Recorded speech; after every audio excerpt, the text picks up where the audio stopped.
paano naman pagka may sugat o burn yung ating siko? So, kadalasan, ang ginagamit natin is elbow bandage. So, cover, control bleeding, and then clean, and then afterwards, may dressing na. Kunin mo yung gitna ng bandage mo, pwedeng semi-broad, broad, or narrow cravat, depende sa lapad at laki ng ating pasyente. So, next na gagawin natin, patong yung isang side, patong din yung isang side, criss-cross, and then make a twist. So, ito twist lang natin. Pag twist, yan, twist, yan, yung isang side, iikot ko rito. At yung isang side, ikot ko naman malapit sa may kilikili. Ngayon, kung halimbawa mahaba-haba pa ang gagawin nyo, pwede nyo naman ding iikot pa uli ng isa pa.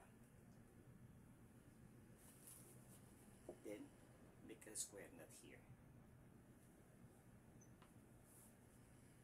So, lahat ng sobra, tago natin.